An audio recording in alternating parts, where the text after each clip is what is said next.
نماز پڑھتے ہوئے نمازی کے آگے سے گزرنا بہت بڑا گناہ ہے، اس لیے کہ اس میں نماز کی توہین ہے۔ نماز شعائر اللہ ہے،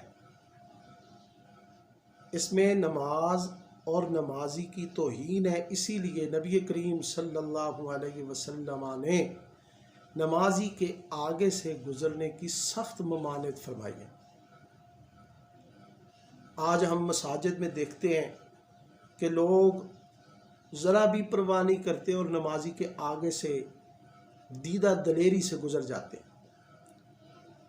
یہ بڑے افسوس کی بات ہے، بلکہ صد افسوس کی بات ہے۔ ایسے لوگوں کو ایسے عمل سے باز آنا چاہیے، یہ قابل مذمت عمل ہے۔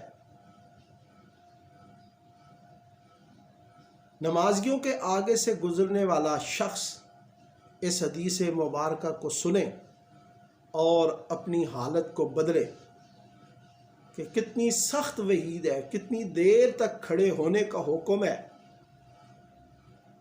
حضرت بصر بن سعید سے مروی ہے، یہ حدیث ترمذی شریف اور حدیث نمبر ہے 336 حضرت بصر بن سعید سے مروی ہے کہ زید بن خالد جہنی نے انہیں ابو جہیم رضی اللہ عنہ کے پاس بھیجا تاکہ وہ ان سے یہ دریافت کریں کہ انہوں نے نمازی کے آگے سے گزرنے والے کے متعلق رسول اللہ صلی اللہ علیہ وسلم سے کیا سنا ہے۔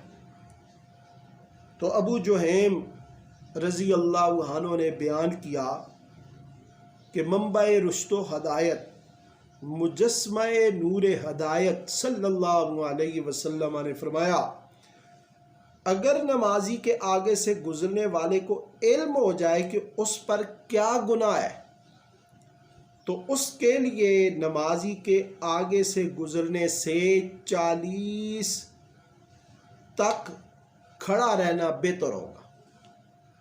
اب یہ 40 کا عدد فرمایا۔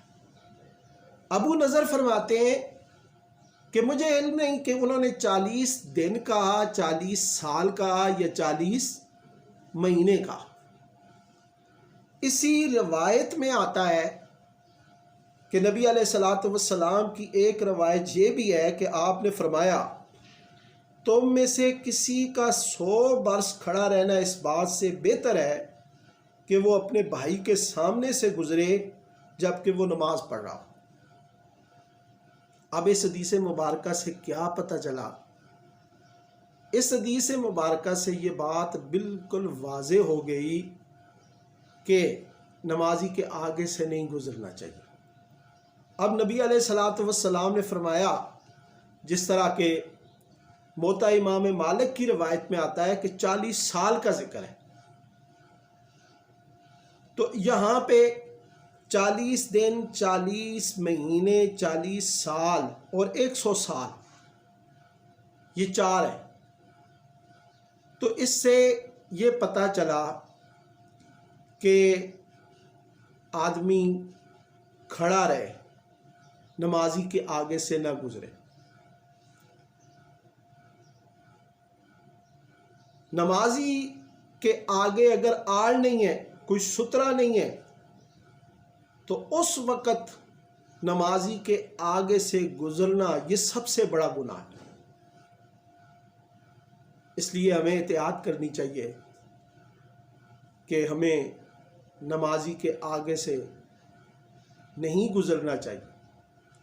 اگر سترا ہے، سترا کہتے ہیں عربی میں نمازی کے آگے آڑ، کوئی پردہ، اس کو سترا کہتے ہیں۔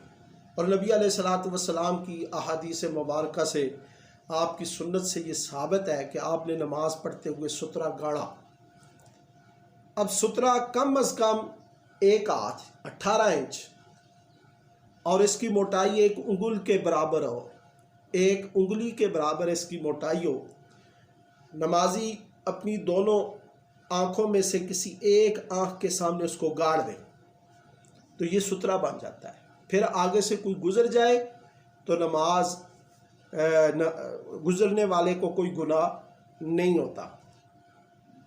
اس کے علاوہ اگر کوئی شخص پلر کے پیچھے نماز پڑھ رہا ہے تو آگے سے گزرنے والے پھر گناہ گار نہیں ہوتے۔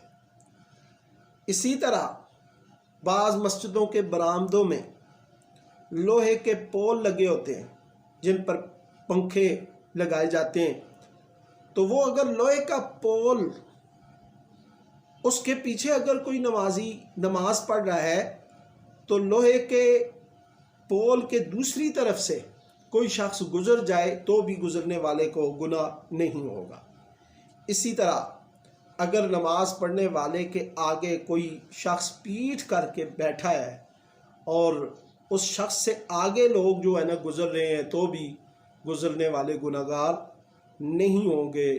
یہ سترہ ہے، یہ آڑ ہے جو نمازی کے آگے ہو جاتی ہے۔ تو ان آڑوں کے علاوہ، ان ستروں کے علاوہ اگر کسی نمازی کے آگے سے کوئی شخص گزرے تو وہ انتہائی گناہ گار ہوتا ہے۔ ہمیں نمازیوں کے آگے سے گزرتے ہوئے احتیاط کرنی چاہیے، اور اگر کوئی شخص اس بے احتیاطی کا شکار ہے تو یہ حدیث مبارکہ ان تک پہنچ چکی، انہیں عمل کرنا چاہیے کہ عمل اسی دنیا میں ہے، مرنے کے بعد قبر اور قیامت میں اس کا تقاضا مطالبہ نہیں کیا جائے گا۔ اللہ تعالی ہمیں عمل کی توفیق عطا فرمائے۔ سبحانک اللہم و بحمدک، اشہد ان لا الہ الا انت، واستغفرک واتوب الیک۔